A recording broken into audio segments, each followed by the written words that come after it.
All right, so what do we got to taste today? We have a lot to taste. We're not gonna get through it all. These aren't all new bottles. There's also some comparisons we wanted to do, but foremost, the biggest surprise so far is this 50-year-old Armenyak. This might be the best tasting 80 proof thing I've ever tasted. I think it's immediately in the top 10 of my collection. Put into the barrel in 1975 and then just bottled just this year. And so very, very excited for Tim to try this. Who's older, the bottle or you? We're the same age. This is my 50-year flurge. Oh, good. There you go. Awesome. I want Tim to compare this with the stag. Not that they're completely different animals, but I swear to God that this thing tastes like what you would imagine a stag at 80 proof should taste like, even though we know that a stag at 80 proof would not taste like that. You get that grapeness, it's fantastic. Just today, got so lucky. I really think the distributors now are just liquidating all their old stock. This is a 2023 handy at 124.9 proof. I've never had a handy before, and so I'm just really excited to taste it. And I don't know if we want to compare it with the E.H. Taylor barrel proof rye, or maybe we'll compare it against our shout out to Tim's Bourbon Chronicle Jack Daniel's pick that has made double platinum at the Ascot Awards. Other things that we might be trying tonight, but we might not have time for. I'm a big fan of barrel spirits, and so this is the ice wine cask, and I'm a big fan of ice wine as well, so very delicious. And then this is in the Mizunara barrel. Starting to track down a lot of Mizunara lately because it brightens and it sweetens the whiskey at the cost of a satisfying oak finish, but I definitely enjoy them a lot. This Rare Perfection 15 years. A lot of people like this, a lot of people hate this. It's a $200 bottle that I found out in the wild on sale for $100, so I just had to pull the trigger, and I'm really happy with it. It's not my favorite, but it's very bright and very sweet, and so glad to add it to the collection. We have the Green River 250th anniversary.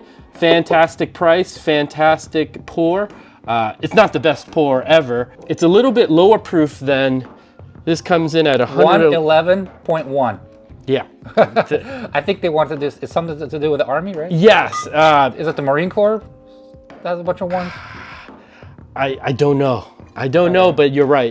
They specifically did it. However, we know that the picks are like 125 to even close to 130 proof. So I actually like the store picks better than this one, but priced at $50 or below, I think is just a fantastic value. We have here also just picked up today. This is the Threshing Winnow 10-year rye whiskey. This might be the only good thing made out of Koval, although I hear their cranberry gin is pretty good. You should take a tour of that place now.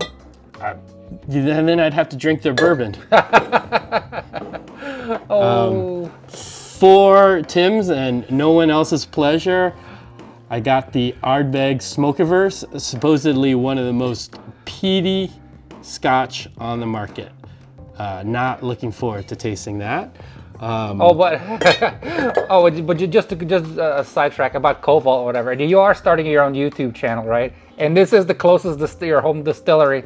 So I don't know. It's something it might come back to if you ever want to collaborate with them. You know, what I will say is I don't believe that their bourbon is bad. I just believe that the climate in Chicago is too cold and just it doesn't age very well in the Midwest and North. It just ages slowly, like maybe at the rate of Scotch. And I wouldn't say that the bourbon is bad. I would just say it's on the young side, and I don't particularly enjoy young bourbon. Gotcha. Yeah, can you go back to the So I want to go over the Arbbeg. You're saying that they made it even peatier. Because they reduced the water, or how does that work? Yeah, so exactly. So basically, all of the distilleries on the isla are just competing to out-peat each other. Mm-hmm. And Arbbeg said, you know what, we're gonna pull out a lot of the water, and and we're going to use just a mushy concentrated version of the mash bill, and then they do a filtration process.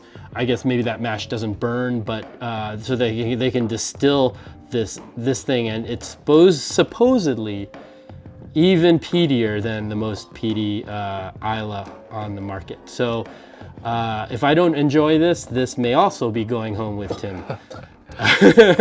So for bourbon enthusiasts, it's like that peat flavor. It's like poop. So it's like they're competing who's got the most. You know, flavor. honestly, I don't get the poop. I'm just saying. It's like get this smelly. I'm not poop. I'm just saying it's like an off note to a bourbon. Off note. Yeah, I get this smelly socks, the iodine, the you know, peat at its very best can come across like maybe like a raisin if it's very sweet, very malty, but at its worst, it's just smelly socks and iodine.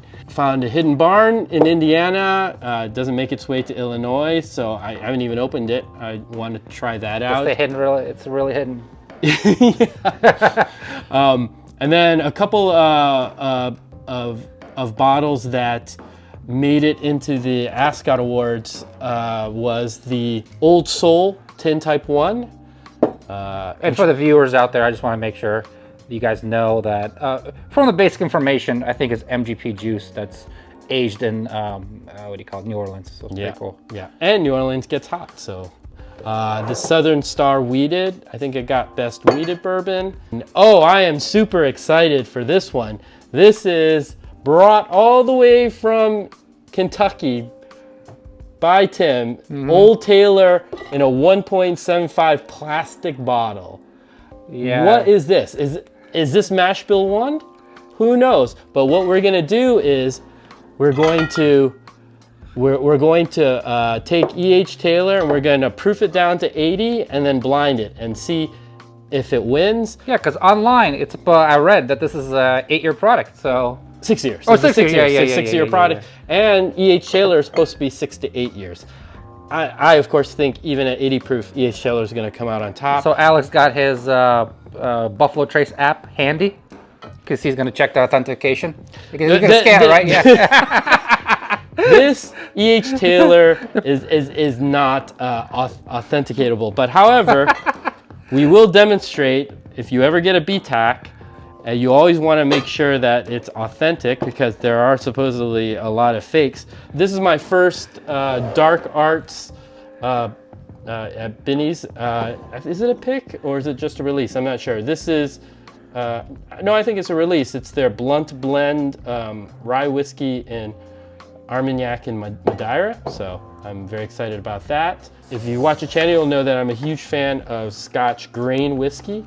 If you're a big fan of hedonism, Compass Box sourced a lot of its stock for hedonism from Cameron Bridge, and it's a 26 year at 110 proof. Very excited about it. Actually, I already know I like it. I've tried it, but what I haven't tried is just picked up today, Bunab Habhain 14 year. This is the cast strength release for their Isla Festival, and this is in Ruby Port, which is one of my favorite finishes. Nashville Barrel? Nashville Barrel, yep. I got to try this at the store. They said that they claimed it was like possibly from the Booker stock. I'm not sure if I believe them, but I really enjoyed it at the store. So the salesmen are getting desperate, huh?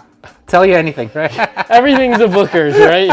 Yeah. I just wanted Tim to try it to see if he thought it was a Booker's. But wait, they source from MGP, so how's it possible? No, they source from everywhere. Oh, really? I didn't know that. Yeah. And it says distilled in Kentucky, so. Oh, wow. Okay, there you go. So then, okay, there's a possibility then. So these aren't new bottles, but these are a couple blinds that I've been meaning to do. I wanted to compare the 10 year with the 11 year.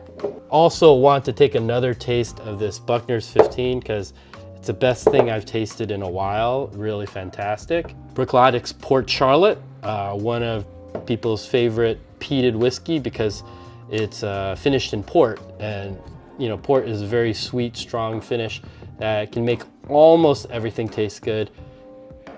It makes it passable. Talk about the wild turkey. Oh yes, so if we have time, what we're gonna do is this wild turkey is 3, maybe even 4 years old, And this is a brand new Wild Turkey rare breed, just bought yesterday. I've heard rumors, and I believe them, that rare breed has kind of gone downhill a little bit.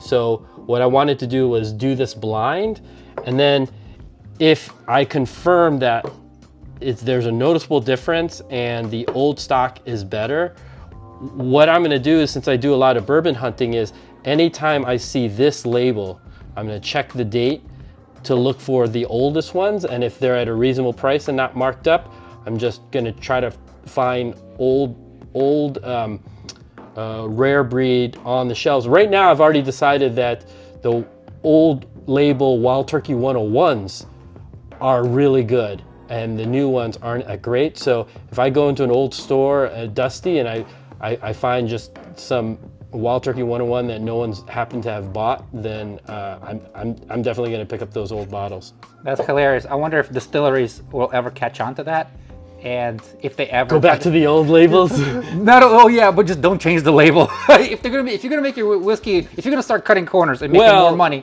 just don't change the label at least. True, they can do that, but they also date stamp everything. So okay. I'm gonna, trust me, before I pay money, I'm gonna check the date. So yeah, and then I recently found an old Bardstown 6. Everyone seems to agree that Bardstown 1 through 6 were really good, and really 1 through 4, but 6 was the last good Bardstown, and then we entered the Dickel years where they mixed Dickel into Bardstown 7 through 10. Nobody really, everyone thought, yeah, they're okay. I mean, they're not bad, but they're just not that impressive. But starting the only thing impressive with the profit margins, huh? True, like at $140. True, exactly. And I actually originally bought the Bardstown, this was a couple years ago, I bought the Bardstown sampler set, and it had a Discovery 6 in it. And it was the only, I don't remember much about it, but I remember it was the only sample that I liked, and I thought their fusion and all their other releases were not that impressive. But what I wanted to do was blind the number 6, beginning with 11. They cut the Dickel out, and Bardstown was back. 11, I think, is the best release I've tasted, but I haven't tasted anything before 6. But it was so fantastic. And then 12, I don't think was as good as 11, but was solid. It's fantastic. If I saw either of these bottles in the wild, I would, at anything like say $120, I'd probably pick them up just so that I can have a bunker of each of these bottles, because I don't. But I would not get the 10, because 10 was the last year that had Dickel in it. Not that there's anything wrong with Dickel, but it just wasn't, from the reviews that I read, just wasn't that great. I think I might have even had a pour of it, and I Did you feel the minerality?